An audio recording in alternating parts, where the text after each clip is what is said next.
we have come now to a special order of business, the election of national officers. Now, Judge Advocate Mark Seavey, will you read the rules of convention governing the nomination and elections of officers?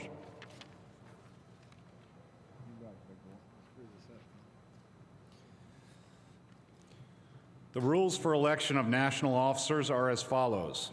Voting shall be by acclamation except when a roll call is demanded by the chairman of at least 3 departments.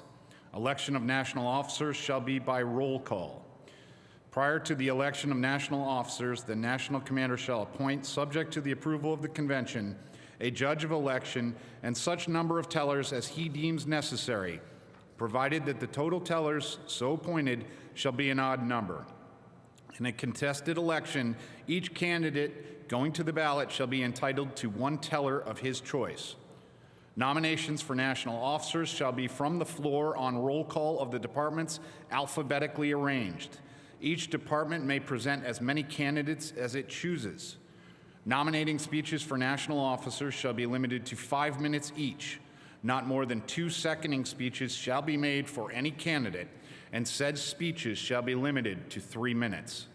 When more than 2 candidates are nominated for any office, balloting shall continue until 1 candidate receives a majority of the votes of the convention, except in the election of national vice commanders.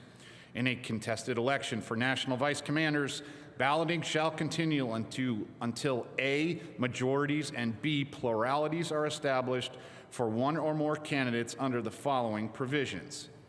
If on any ballot taken, less than 5 candidates receive the necessary majority to elect, the candidate or candidates receiving a majority vote shall be declared elected, and a new ballot shall be taken for the remaining number of places to be filled.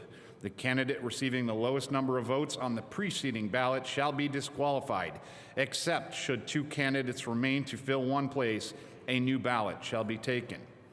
The convention will nominate and elect a national commander and 5 national vice commanders in this sequence. At the conclusion of balloting on national vice commanders, each department delegation chairman shall deliver a written ballot to the tellers. Such ballots shall be in the hands of the tellers before communication is made to the national commander for the announcement of the results. This concludes the rules of the elections.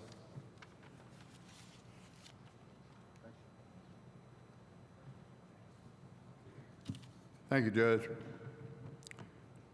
As chairman of this convention, I now appoint as judge of the election William West, Adjutant, Department of Texas, as tellers of the election James W. Casey, Adjutant, Department, New York, Nathan Gear, Adjutant, Department of Wisconsin, and Harry R. Butch Hanson, Jr., Adjutant, Department, Connecticut.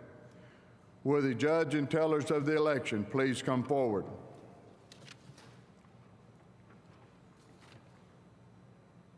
Okay, they're seated. National Adjutant Daniel S. Wheeler will now call the roll of the departments. The purpose of the roll call is to receive nominations for National Commander of the American Legion.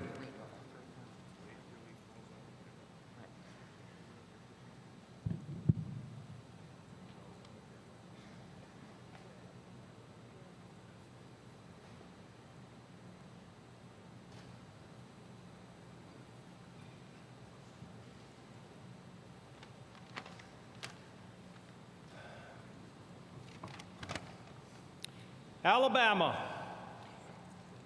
Mr. Commander, Tina Bush, delegate from Alabama. Mr. Commander, Alabama yields to New York. New York. Mr. Commander, Frank LaMarche, delegate from New York. Mr. Commander, I request the chair recognizes past National Commander Fang A. Wong for the purpose of a nomination for the high office of National Commander. The chair recognizes past National Commander Fang Wong of the Department of New York.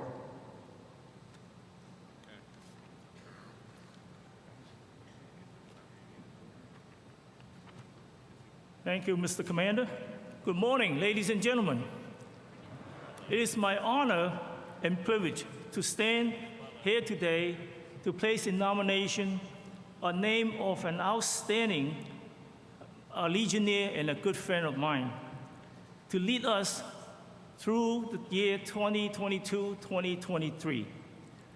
Vince James Jim Treola. My friendship with Jim goes back over 20 years, back to the days when we were both serving, learning our way through the Department of New York under another great Legionnaire, Richard M. Pijo. Rest in peace, Dick. Throughout the year, Jim and I have maintained closely contact, crossed our paths by the various assignments we served within the department, especially the year I was the department membership consultant and Jim was the department membership chairman. We traveled together all over the great Department of New York to conduct membership workshops. During those weekend trips, we all always share our view and our expectation of the department and the American Legion. Now, there are a couple of secrets that you need to learn about Jim before you choose to vote for him today. Those are the things that uniquely and qualify him to be our leader of the greatest veteran organization in the world. Number one, now this is important, Jim's leadership. It's no secret, Jim is tall. He's very tall.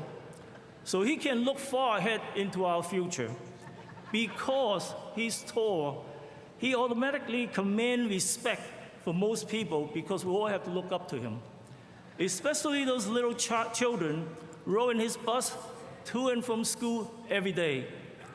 Jim's leadership abilities not only make him very successful in his civilian career, it also allows him to perform outstandingly service at every level of this great organization. Number two, Jim's insight.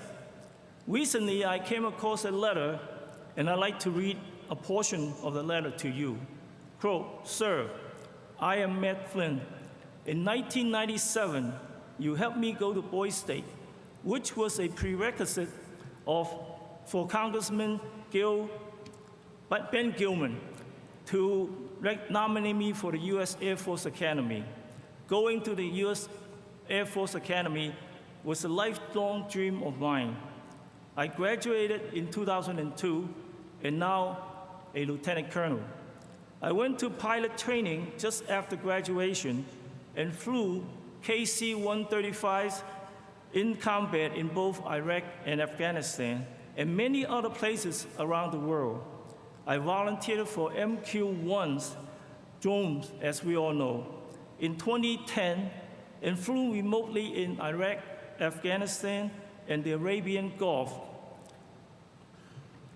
I planted and liaisoned the first MQ-1 missions in the Arabian Gulf to provide overwatch of aircraft carriers, transiting the Strait of Hormuz during the time when Iran was verbally aggressive. I instruct MQ-1 pilots at Holloman Air Force Base, New Mexico. I spent time on staff at the U.S. Air Force Europe and planned a number of activities, including the first MQ-9 flight in European airspace, addition of new capabilities in theater that are being used to counter Putin.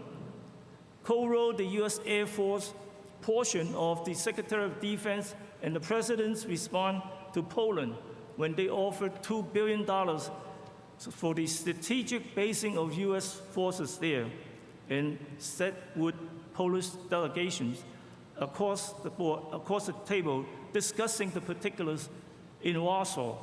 I am now in Boston. I'm leading 300 software engineers in building new command and control software. I didn't write everything up there to brag about me. On the contrary, it felt right to ponder and describe the vast area of amazing opportunities I have over the course of my Air Force career because I could never have done this thing elsewhere, and it was my dream come true. It's my honor and my privilege to have taken each step along the way. You make this life experience possible. I deeply appreciate who you are as a person and specifically what you did to help me. I can never say it enough. Thank you, thank you, thank you. Please stay in touch and let me know if there's ever anything I can do for you. Eternally grateful, Lieutenant Colonel Matthew T. Flynn, end quote. Now, you probably already guessed it. This letter was addressed to Jim that he formed a seed over 25 years ago. Ladies and gentlemen, that's what I call insight. If Jim sees a potential out there, he will waste no time to support or mentor that individual to ensure his or her dreams will be rich, to say the least. Number 3 is Jim's attitude. He is a true believer of the Legion's 4 pillars of service to our nation, our communication, our children, and our veterans. He always walks the talk by supporting Legion programs that affect our veterans on a daily basis. When he traveled this day, you will hear Jim talk about be the one. That is, be the one to ask veterans in your life how they're doing. Be the one to listen when veterans need to talk. Be the one to reach out when a veteran is struggling, and so on. Mr. Commander and fellow Legionnaires, whereas I, Fang A. Wong, is a duly elected delegate to this convention from the Great Department of New York, and whereas I would like to place a strong and resounding nomination for Vincent James Jim Treola for the high office of National Commander of the American Legion. Now, therefore, be it resolved that each delegate of this convention be the one to support Jim's candidacy. And it be it finally resolved that the national adjutant, right here, be the one to cast that one vote for our next national commander, Vincent James Jim Treola. Thank you.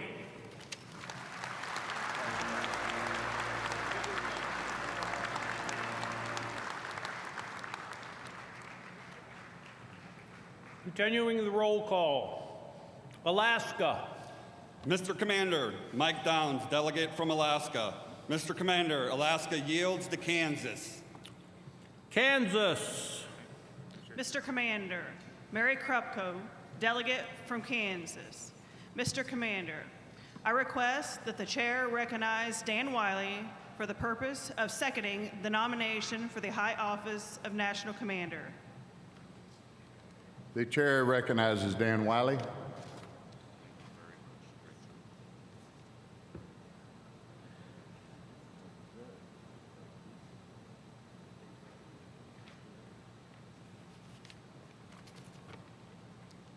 Good morning. National Commander Dillard, National Adjutant Wheeler, National Officers, past National Commanders, delegates and guests to the 103rd National Convention of the American Legion.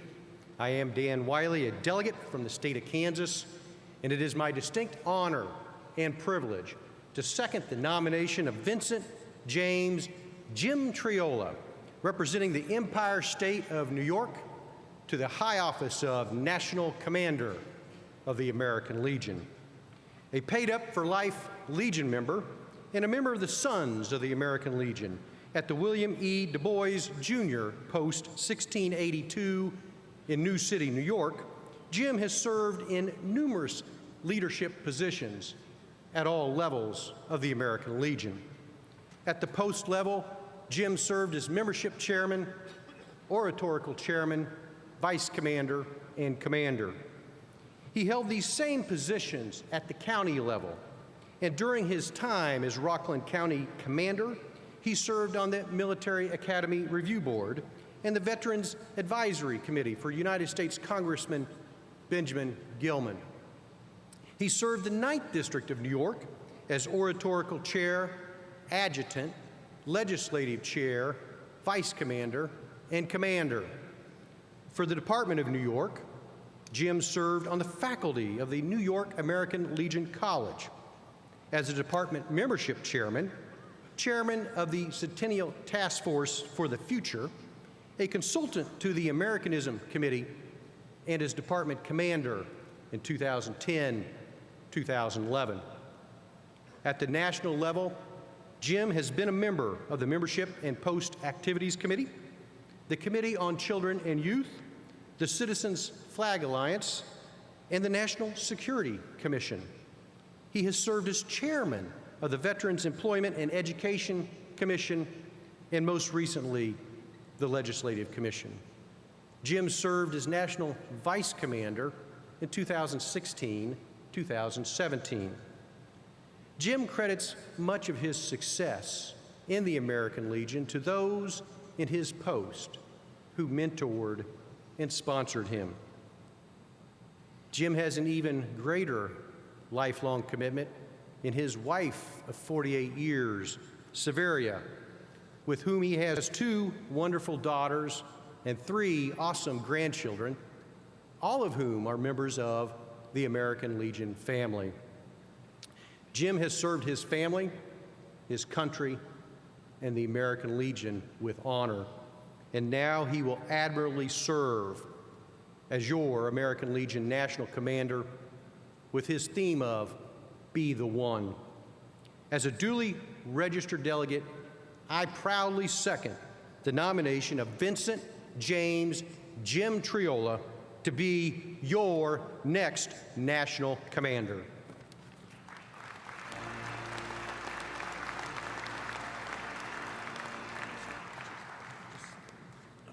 Continuing the roll call. Arizona. Mr. Commander, Ben Hayden, delegate from Arizona. Mr. Commander, Arizona yields to California. California. Mr. Commander, Jerry Romano, delegate from California. Mr. Commander, I request that the chair recognize Autry James for the purpose of seconding the nomination for the high office of National Commander. The chair recognizes Audrey Jane for purpose of seconding.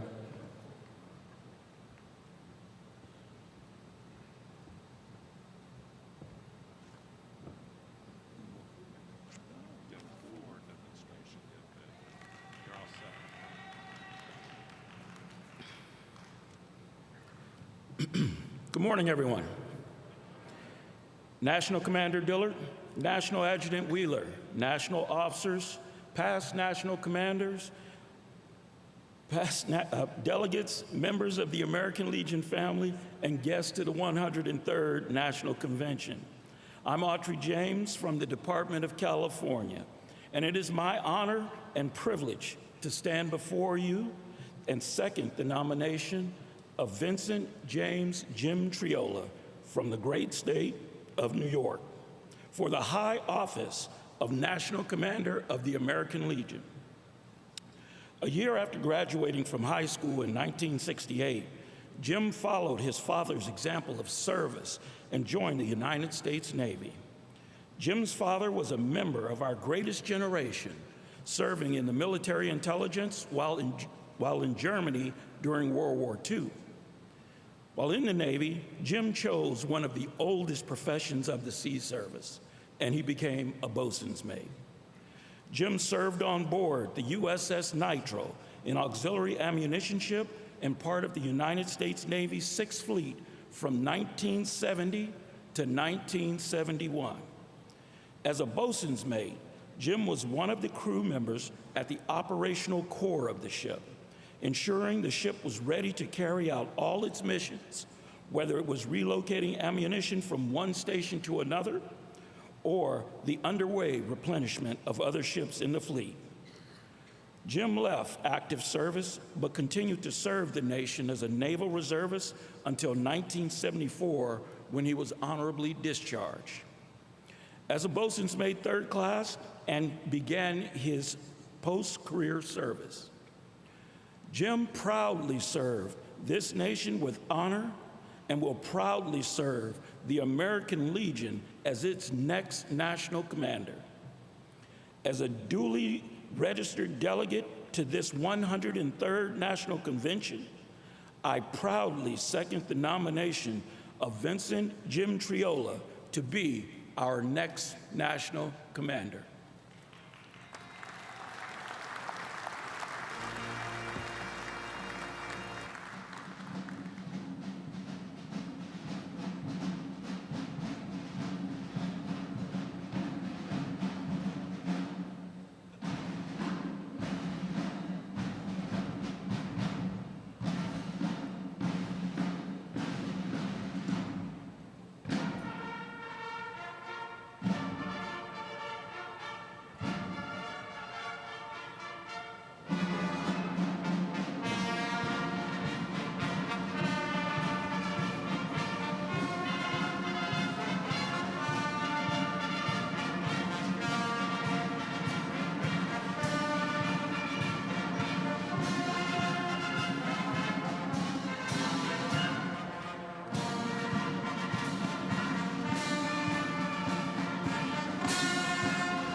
One round.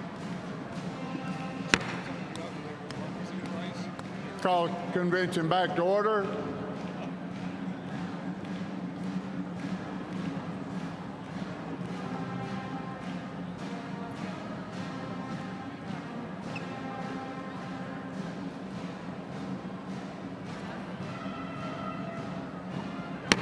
We'll call a convention back to order.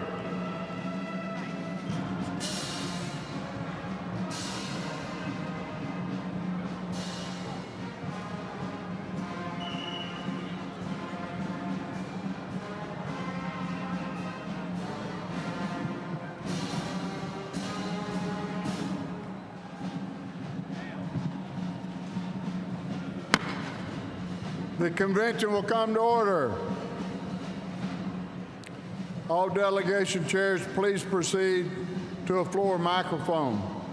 The adjutant will continue the roll call.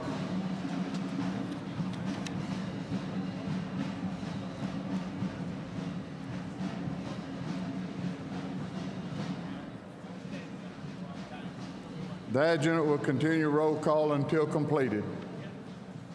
All right. Alpha.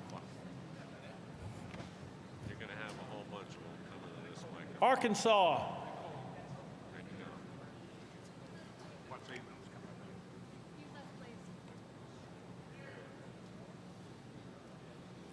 Please proceed to microphone 1 or 2 when your delegation is called. Arkansas. Mr. Chair, the great state of Arkansas delegation casts all of its delegate votes in seconding the nomination. Colorado.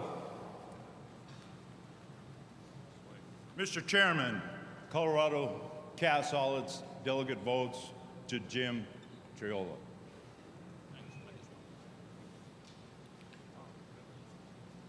Connecticut. Mr. Chairman, delegation from the Department of Connecticut is honored to second the nomination for Jim I Got a Guy Treola for National Commander. Delaware. White Lacey, Delaware Delegation Chairman. Mr. Chairman, the Department of Delaware seconds the nomination of Vincent J. Treola from the Department of New York for the National Commander of the American Legion. District of Columbia.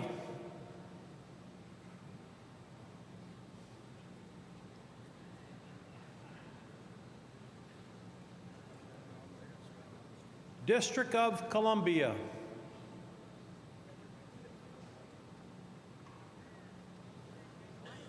Florida. Mr. Chairman, as a registered delegate for this convention, Florida cast 123 votes for Jim Treola.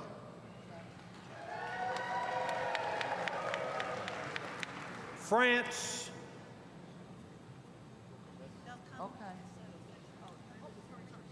Mr. Adjutant, Joshua Stylick, Department of France, the birthplace of the American Legion. seconds the nomination to elect the leading candidate, Jim Trujillo, for National Commander. Georgia.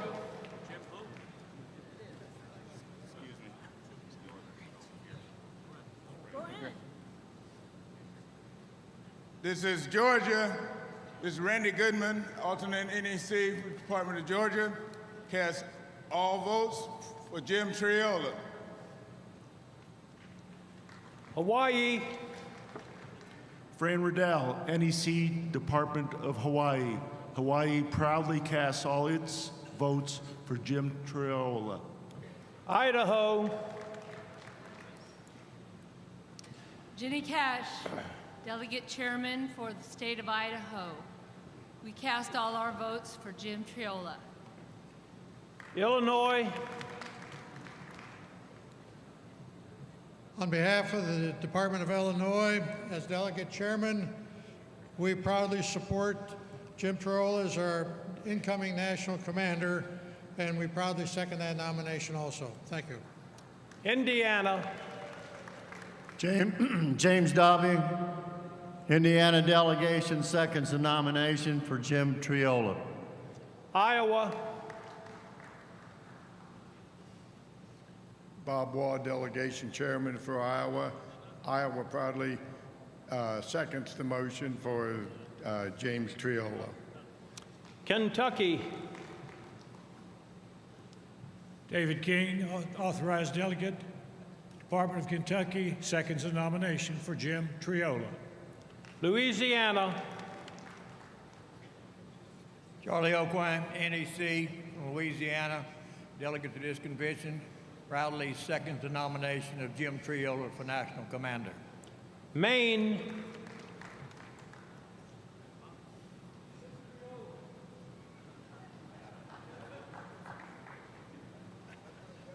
Lloyd Woods, NEC, duly registered delegate for the Department of Maine. Maine casts all 23 votes for James Treola. Maryland. Ronald Holcomb from the great state of Maryland. We're casting our votes for Jim Treola. Massachusetts. Sally Nay, Department Commander, Delegate Chairman from the Commonwealth of Massachusetts, home of past National Commander John P. J. Comer and Paul A. Morin, second the nomination of Vincent James Treola for National Commander. Mexico. Mike Wood, Mexico, casts all its votes for Vincent Treola. Michigan. My name is Richard Dubé, delegation chairman. Michigan supports the nomination for Jim. Minnesota.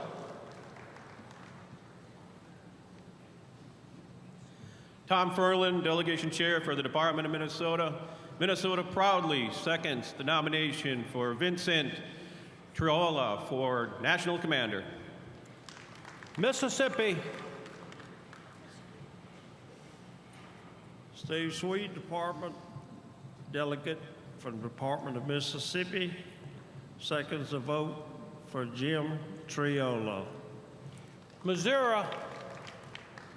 Mr. Chairman, Gary Grigsby, the delegation chairman of the great state of Missouri, the home of the 33rd President of the United States, Harry S. Truman, cast all its votes for James Treola. Montana. Glenn Charbonneau, delegate chairman for the Big Sky state of Montana, cast all votes for Vincent James Treola. Nebraska. From the great state of Nebraska, we cast unanimously all our ballots for James Treola. Nevada. Mr. Chairman, Richard Eberly, chair, cast all votes for Jim Treola. New Hampshire. Mr. Chairman, Department Commander Charlie Ico from the Great Live Free or Die State, New Hampshire. We cast 21 votes for Vincent Jim Treola. New Jersey. Mr. Chairman, Department Delegate for New Jersey seconds the nomination for Vincent Troiola. New Mexico. Ed Cheatham, NEC Department of New Mexico, cast all votes for Jim Treola. North Carolina. Jim Quinlan, Delegation Chairman from North Carolina and proud home of the American Legion World Series, seconds the nomination of Jim Treola. North Dakota. Mr. Chairman, Steve Anderson, North Dakota. We cast all votes for Jim Treola. Ohio. Adjutant Wheeler, Gene Wilson, Delegation Chairman for Ohio. We proudly cast all our votes for Jim Treola. Oklahoma. Mr. Chairman, Charles O'Leary from the Department of Oklahoma. We proudly cast all of our votes for Jim Treola. Oregon. Mr. Chairman, Don Weber, Delegate Chair for Department of Oregon, proud home of past National Commander Charles Schmidt. We cast all of our votes for Jim Troiola. Pennsylvania. Frank Wilhelm, Delegation Chairman from this great state of Pennsylvania, cast all votes for Jim Treola. Philippines. Mike Knapsey, NEC and Chairman. We cast all votes for Jim Treola. Puerto Rico. Mr. Commander, Carmen Rosario, Chairman for the Delegation of Puerto Rico. We cast all votes for Vincent Jim Treola for the highest office of National Commander. Rhode Island. Commander Dave Singleton, Commander, Department of Rhode Island, seconds the nomination of Jim Treola. South Carolina. Mr. Chairman, Ron Price, Department Delegate for Department of South Carolina. We second nomination for Vincent J. Jim Treola. South Dakota. Fred Nelson, Department Chairman from South Dakota, home of Mount Rushmore and the birthplace of American Legion Baseball, proudly seconds the nomination of Jim Treola to the high office of National Commander. Tennessee.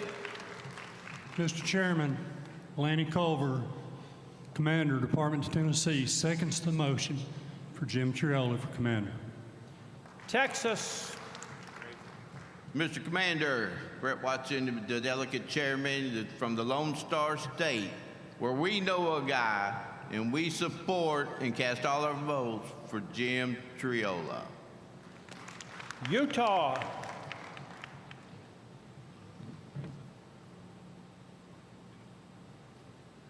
Mr. Chairman, Doug Case, great state of Utah, proudly cast all our votes for the one and only Jim Be the One Treola. Vermont.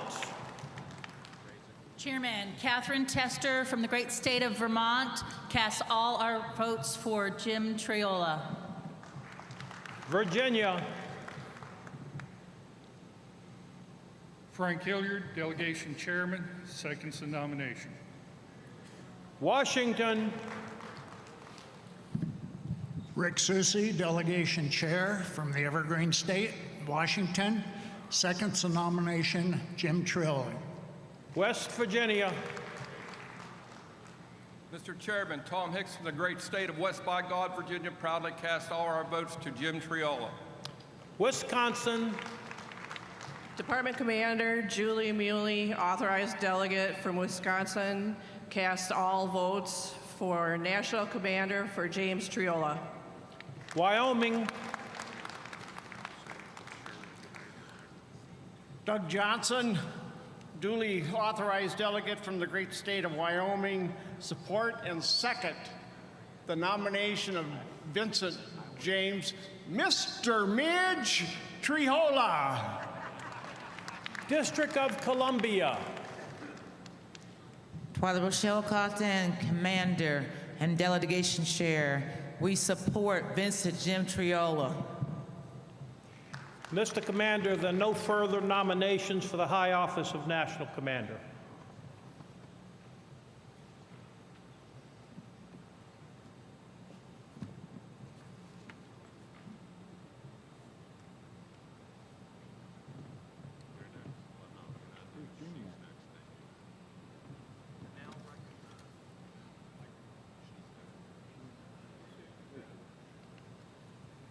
I now recognize from the floor, microphone 1.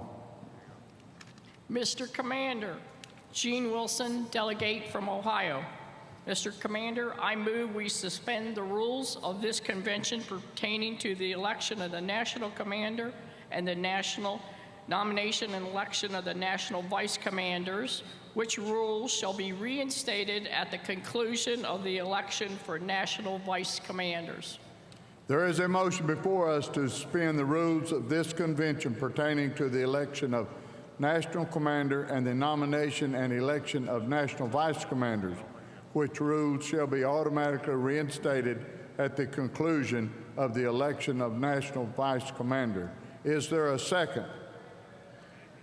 Hearing a second, this motion is non-debatable and requires 2/3 votes. All those in favor of the motion signify by saying aye. Aye. Opposed, nays. Ayes carried. I now recognize from the floor, microphone 2. Mr. Commander, Betty Fish Ferguson, a delegate from the great state of Oregon. Mr. Commander, I move that the nominations for the office of National Commander be closed. We have a motion that nominations for the office of National Commander be closed. Is there a second? Hearing a second, the motion to close the nomination is non-debatable and requires a 2/3 vote. All those in favor signify by aye. Aye. Opposed, nays. Carried. I now recognize from the floor, microphone 1. Mr. Commander, Pam Krill, delegate from Minnesota. Mr. Commander, I move that the National Adjutant be authorized to cast 1 vote representing the entire strength of this convention, and that Vincent James Jim Treola be elected National Commander by acclamation. Is there a second? Hearing a second, there is a motion before us that the National Adjutant be authorized to cast 1 vote representing the entire delegate strength of this convention, and Vincent J. Treola be elected National Commander by acclamation. All those in favor of the motion signify by saying aye. Aye. Those opposed, nay. Carried. I now call on the National Adjutant.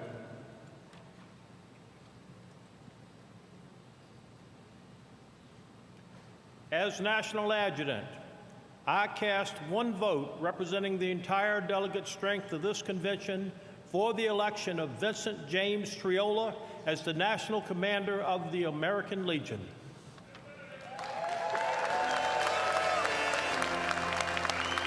Will the Sergeant at Arms assist the new National Commander of the American Legion to the platform? He will be escorted to the stage by Department of New York N.E. Seaman W. Michael Bowen and New York Master at Arms Richard Cabot. Leading the way is the Clarkstown, New York Police Honor Guard.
forgot to declare you.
The chair recognizes past National Commander Jake Homer for the purposes of administering the oath of office to the new National Commander of the American Legion.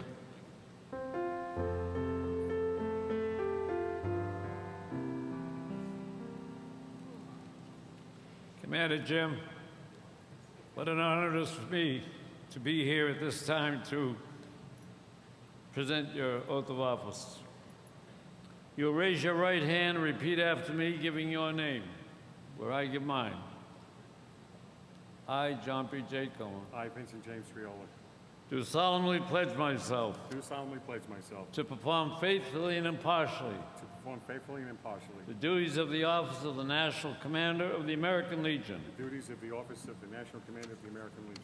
I further pledge I further pledge that I will support and defend that I will support and defend the Constitution of the United States of America the Constitution of the United States of America and the Constitution and bylaws of the American Legion. and the Constitution and bylaws of the American Legion. I do not subscribe to the principles of any group I do not subscribe to the principles of any group opposed to our form of government. opposed to our form of government. So help me God. So help me God. Commander, congratulations. Thank you so much. You did it. I did it. Number Zoom meetings. Want to have one tonight?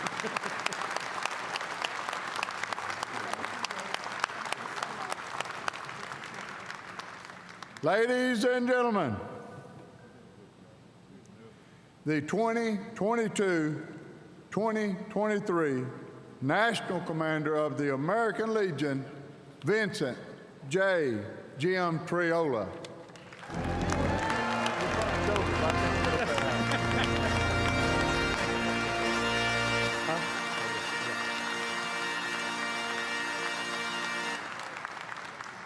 Hi, I'm Jim Treola. I'm running for the best job in the American Legion. I'm the leading candidate for National Commander, and I'm looking forward to serving with honor. My father was a World War II vet. He served in military intelligence, and he met my mother over there. She was a war bride. She was from Manchester, England. It's a great story. He was one of those immigrants that came here and worked from the bottom up. He built a house on his own. You know, he GC'd the thing, but it was our house. Before you know it, he was building houses on spec, and he became a pretty reputable builder. What he put out there to take care of his family, you learn a lesson from that, you know? Learn how to handle money, you learn how to discipline yourself, and I guess part of where I am today is because of him. There's no doubt about it. Before I went into service, I was 17, 18 years old. I went over to the local Chevrolet dealer and I said, looking for a job, anything I can do. They brought me inside. I was selling parts at the counter, giving technicians parts. And then the draft was out then for the Vietnam War, and the lottery numbers were coming out.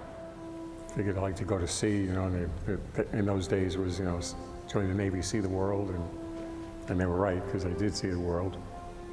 So I joined. I was actually stationed pretty close to my house the first 7 or 8 months, I guess.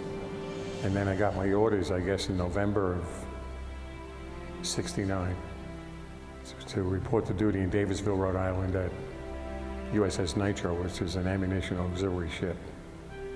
Those ships replenish other ships at sea with ammo. But that was a ship where you worked your butt off. It was, you know, a ship could come alongside you, an aircraft carrier, whatever it was, you were sending bombs and missiles over to. Could have been 3 o'clock in the morning, just here they come. Get ready for them, you know. So I get out of the service, and I'm sitting at the bar, I'm having a beer, and all of a sudden, that little tap on my shoulder. And I turned around, it's this girl, and she goes, want to dance? Today she'll tell you she never did that, but she did. Yeah, I picked him up at the Hamptons, so there we go. When I first met her, she didn't even tell me her real name. She told me her name was Sally. So I called up her house one day, and there's Sally there, and her sister answers the phone and says, we don't have a Sally here. And I hear in the background, wait. Then he comes to the house, and you open up the little keyhole thing to look out to see who's there. But of course, he's being so tall, you can't see him. Only see his chest, you know, and they're like, you know, so he's a very tall guy, but very approachable, you know, and lots of fun. You got me? I wasn't asked to join the American Legion. So I was involved in things at my kids' school, the elementary school. And naturally, when you meet people in the, people that same age group as you, and the kids are the same age group, you become friends. And one day, a guy said to me, "Hey," he says, "we belong to this organization down in New City. It's the Sons of the American Legion." He says, "Why don't you come down there? We're going to have a meeting on Monday night, whatever it was." And I went down. A member there for about 6 months. And one day, we're up here having a formal meeting, and I'm walking down the stairs. And the post commander comes up to me, who I didn't know, post commander from anything. I don't know what the American Legion was at the time. And he said, "Hey, aren't you a veteran?" I said, "Yes." He goes, "What are you doing in the Sons of the American Legion?" I said, "Well, I was asked to join. I joined, got involved." Join the American Legion. He says, "We do a lot of good things around here." And then about, I guess, 6 months later, they walked up to me and they asked me, they said, "You look like a pretty sharp guy. We got a job for you. You're interested in taking a job? You want to volunteer?" And I said, "I don't know. I got the kids, we got a lot of stuff going on." He goes, "Nothing big." I said, "What is it?" He goes, "Second vice commander." And before you know it, I think I joined in 1993, 1997. I was the post commander here. It was absolutely amazing. The first time that I that I actually got, I guess, excited in the American Legion, you would think would be the Veterans Affairs or something like that, but it really wasn't that. It was I was very heavily involved in the early days in the oratorical contest. I don't know about you guys, but I get emotional when I watch these youngsters doing what they do with such courage. And I stand there, talk from 8 to 10 minutes from memory. Just blows my mind that they would even sign up for something like that, you know, because that's a tough thing to do. When I went to the county, I said, you know, I kept talking about it, you know, and about a year later, they asked me if I want to become county oratorical chairman, and that's when I really started getting involved. The children and youth programs we have, absolutely, to me, is the best thing we can do. You know, I mean, we do a lot for veterans, and I'm not discounting that, but it's the future of our nation, really. I moved to Maine actually when I was still working. I was staying in a hotel 4 days a week and commuting on weekends, and that was getting pretty tiresome. And then, so I retired in February of 17. I was sitting home. You know, they didn't have much to do around the house because the house is a brand new house. There's nothing really to do. Everybody's hiring school buses, so it wasn't hard to find a job. So I decided to go near my daughter's house and go in her school system. It's a very intense job, and it's very, you got a lot of responsibility. Precious cargo, they call it. My favorite 2 words, sit down. Sit down. Sit down back there.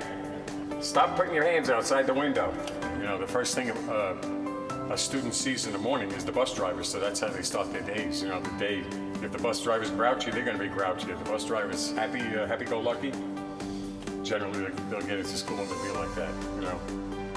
It's been really awesome to have him as Abby's bus driver, and he gets to know all the kids and jokes with them and plays music on the bus. And you know, when he's here with the girls, they're always so excited to see him, like, Pop-Pop is here, and oh, he's an awesome grandfather. I think everyone wishes they had a Pop-Pop, right? Love those kids to death. It's my whole life. It's great. And out of anything negative, out of the National Commander thing, you're going to miss those kids. So, I think we all know belonging to Legion posts, nobody gets anything done by themselves. There's no room for that. And I think that when you give people the opportunity to work together, it creates motivation, it inspires people, and when they see the results, they get excited. And I think that's why in my VETS acronym you have teamwork, because teamwork is a key to our success in our programs.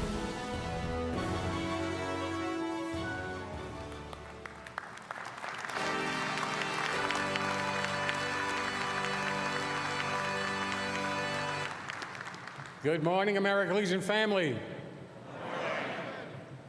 Thank you so much for putting me here. It's been a long journey. Can't wait to get to work and hit the road. Delegates and alternates, thank you for entrusting me for the high office of National Commander of the American Legion. I look forward to serving together as part of the American Legion family. Before I begin my remarks, I would like you to make some introductions to all of you. First, my family. My wife, Severia, please stand, Severia, an American Legion Auxiliary member who picked up the nickname from a friend of mine in Delaware of Saint Savvy. Hanging out with me is a bad thing. She has been by my side during my entire Legion career, supporting me, providing advice, and putting up with times away from home. I love you.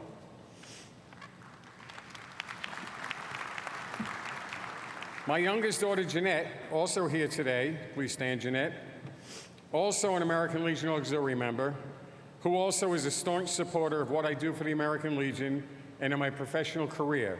I thank you so much for being here. And then there's the little one, Abigail, who put my cap on today, also an American Legion Auxiliary Junior, who I enjoy so much. Watching her grow to where she is today is so special to me. She was so proud to find out she would be coming here to place the red cap on my head. She told all her friends she was going to be famous, and she is.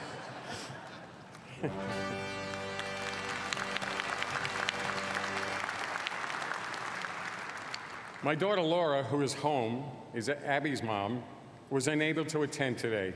A last-minute schedule change of the caregiver who was going to stay with my grandson Alex, my youngest granddaughter Natalia, 2 years old, jealous sister of Abby, who jumps on my lap when Abby is with me and yells, "Pop, pop, mine." She owns me. And my brother Raymond, who was supposed to come today, is unable to be with us. He's got some medical issues with AFib. My sister Debbie, who passed away in the early days of the pandemic, I wish you were here to celebrate. Also with us today, standing behind me, are the Clarkstown Police Honor Guard from the home of my post town, New City, New York. They are led by the Chief of Police, Jeff Wanamaker. Thank you so much. It's an honor to have you here.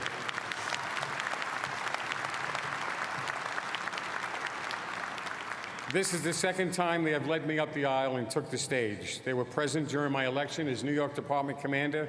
Thanks to all of you for attending and being part of this momentous part of my life. My campaign committee. I want to mention a few by name. If I miss anybody, I am so sorry, but where is Jim Yermis and Don Zarecki? Behind us? You've all gone to those hospitality rooms in the fall and the spring meetings. Those are the two that got that thing going. They did a fantastic job. I'm so proud of them. My campaign committee, who worked tirelessly to get me here on stage. The committee did such a great job of working together as a cohesive unit, regardless of what the task was. I will never forget any of you. Can the campaign committee please stand and be recognized? I'll go back there.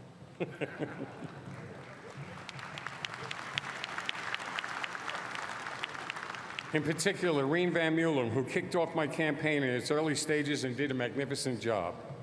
Mike Burns, who stepped in voluntarily as the campaign chair and has worked tirelessly with all of the moving parts. Both of them deserve a heartfelt thank you. And as a side note, Mike Burns will be my National Sergeant at Arms. Gary Shacker, who is my aide, acted out his new position during the whole campaign. There are many things I could have not accomplished without his help and friendship. Gary, thank you so much.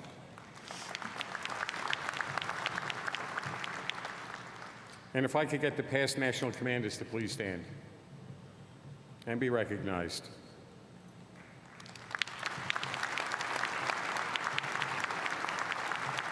It is all of you that have given me advice and support during the past 2 years, and I thank you so much. And also to the past national commanders' spouses. Please stand and be recognized.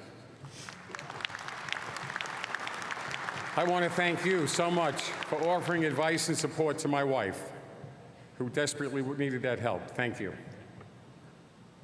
The entire New York delegation, led by past Department Commander and Delegation Chairman Frank LaMarche and current Department Commander David Riley, please stand and be recognized.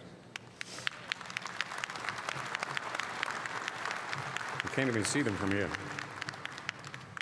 This outstanding group of people, including the New York American Legion Auxiliary, the Sons of the American Legion, the American Legion Riders, left me quite emotional during the year with their unwavering support. For those who nominated me, past National Commander Fang Wong, Dan Wiley, and Autry James, thank you very much.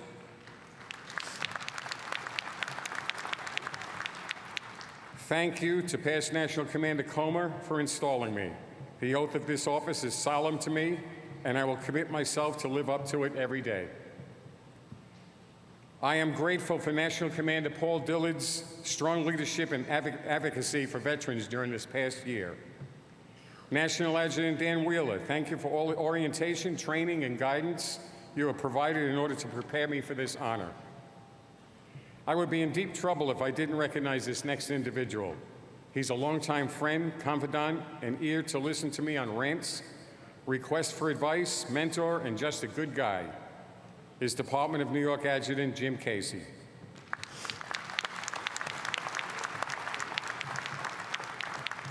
And then there is my post, those members who saw something in me 30 years ago. I was recruited to join the Sons of the American Legion Squadron 30 years ago by a very good friend of mine, William McLaughlin. I met him through the school where my oldest daughter attended with his daughter. He convinced me to join and showed me how the squadron was a viable member of the community. I am forever grateful to him for starting me on this journey to the top. Then there was Anthony Lamagna, who at the time was the post commander, who heard that I was a veteran and recruited me into the Legion. It was there where I realized what the American Legion stood for, and I started to get involved. There were so many Legionnaires during the early days through today that took me under their wings and guided me through the programs. Just to name a few: Dennis Kellerman, William T. Mahan, who is very sick at home, David Elmendorf, Paul Wilkins, Ed Doherty, and Ed Hughes. They will always remain dear to my heart when I reminisce about my Legion career. Our family members in the American Legion Auxiliary, Sons of the American Legion, just elected 2 highly capable leaders in President Vicky Couts and Commander Chris Carlton. I congratulate them both and look forward to working with them in the year ahead. I especially want to offer my deepest sympathy and condolences to the family, friends, and American Legion family of the Department of Kentucky for the loss of a friend and candidate for National Commander, Randall Fisher. I know that all of you in the audience that knew Randy miss him dearly. Thanks to all the departments, whether I visited you or not, for supporting me. We are witnessing a movement in the American Legion. All of you are part of the exciting times now and will ride into the future. I am highly encouraged to see signs of growth in the American Legion. We did lose some members compared to the previous year, but significantly lower. This is a direct result of Commander Dillard's membership plan. I know that encouragement will continue as I continue the membership plan that Commander Dillard engineered. The momentum from his plan shows in the numbers, and I truly believe, based on what I see in the numbers, what I hear in the departments, and what I witness in the posts that I visit, that this could be the year we end the slide. Posts that achieve 90% retention in this membership year will receive a special National Commander's pin with my theme Vets engraved. Posts with 95% will receive a Vets coin. You will see the Vets acronym a lot this year. It stands for Veterans, Education, Teamwork, and Sponsor. It's how we build a stronger and larger American Legion. Membership excellence pins with Vets will go to posts that recruit 5 members from the expired rosters. If post excellence is achieved, the post will also receive an autographed National Commander's license plate. All of these awards are in addition to Commander Dillard's program, so I don't want it to get mixed up with the other ones. All departments will receive an additional numbered Vets coin to be given to a Legionnaire of their choice who has gone above and beyond for membership. The American Legion is asking you to be the one. And by you, I include every one of us, military and civilian alike. We all need to be the one to begin thinking, talking, and acting to save just one life. The Be the One campaign will destigmatize asking for mental health support, provide peer-to-peer support and resources in local communities, create safe places for veterans to be open about their struggles, encourage every American, veteran and civilians alike, to take the pledge to be the one to help end veteran suicide. As the military changes, and as military issues change, so does the American Legion. While the Legion continues to celebrate its past, it does so while also marching towards an evolving future, discovering ways to stay relevant and add even greater value to the lives of younger veterans. One thing that hasn't changed is the Legion's dedication to addressing the toughest challenges facing veterans and their families. Veteran suicide may be the biggest challenge yet, but anyone can be the one to save just one veteran. We have just come out of an unprecedented time in our lives. We had our lives completely turned upside down during the pandemic. We were forced to lock down in our homes because of the uncertainty of medical experts on the expected outcome of this devastating pandemic. The pandemic also created different ways of living our lives, keeping our health in mind. Schools and public facilities were and still are in lockdown to visitors. That change affected the Legion family in a big way. Many Legion posts throughout the country were forced to close their post homes and had no access to their meeting places. Many of our Legion posts that were able, adapted, and found ways to support their communities who needed help to get through the issues that arose from the pandemic. We may have survived the coronavirus, but many of our youth programs have suffered in diminishing numbers for a variety of reasons. School shootings and increased security have given authorities good reason to restrict some of the access. Change will be a big part of our lives, but healthy organizations adapt to the times and move forward. Through innovative strategies and greater flexibility, we can grow the numbers to pre-pandemic levels. It is up to all of us to find ways to contact school officials and let them know about our programs. The best advertisement for our programs is through the students that have attended, but with the pandemic, that method of communication has diminished. One thing is for sure, Zoom and Teams has not gone away and is being utilized all over the country. I know the school district that I work in meets virtually still till today. PTOs, PTAs, organizations, school board meetings, most of them take place virtually. That sounds like the communication place to start right now. I would like to also recognize Commander Dillard for launching our legislative advocacy to new heights at a time our veterans need it the most. This spring, he toured 7 states, from Alaska to Georgia, urging Legionnaires to join in the fight for passage of the Sergeant First Class Heath Robinson honoring our PACT Act. And Legionnaires responded in kind. When it seemed the PACT Act was going to fall victim to partisan discord just a few weeks ago, Legionnaires sent over 34,000 members to senators calling on them to cut through the nonsense and pass the bill. It had the intended effect. And a few weeks later, Commander Dillard was at the White House for the signing of the PACT Act. For some members of Congress, this may have been the first time seeing the full effect and unity of our voices, but this will not be the last.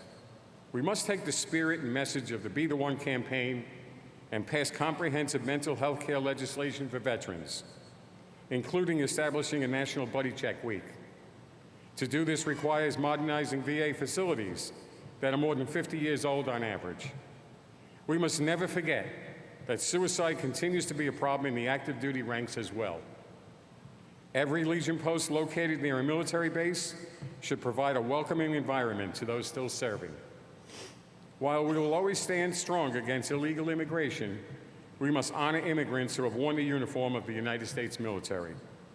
They took an oath to die for this country if called upon.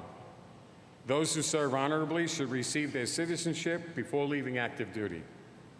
Veterans and spouses who have not committed serious felonies should not be deported. Finally, with the recent one-year anniversary of our withdrawal from Afghanistan, we must remind Congress that America always stands by its allies for freedom. Bipartisan support exists today to codify the safety of our evacuated Afghan allies. It is imperative that we offer them immediate passage to the United States. On these issues and more, we must carry the burden of leadership as America's largest veterans organization and most powerful voice for veterans, national security, and 100% Americanism. I ask that you join me in this fight. In closing, I would look forward to visiting the American Legion family throughout the year of my travels. I will hit the ground running to work with you to having a productive, successful, and fun-filled year. Remember, we are the American Legion, the voice of the veterans since 1919. As long as America has veterans, there will always be an American Legion. May God continue to bless all of you, our service members, and the American Legion family. Thank you.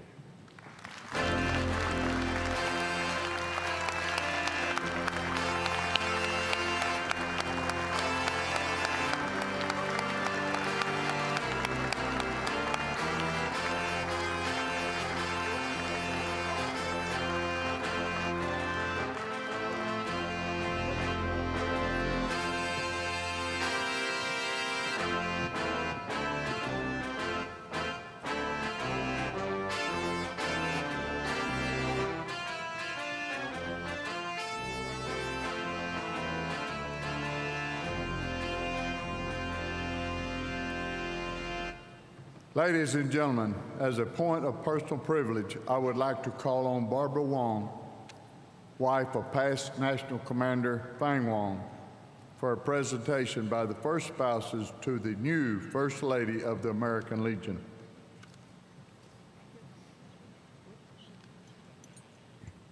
Severia, please come forward to the lectern.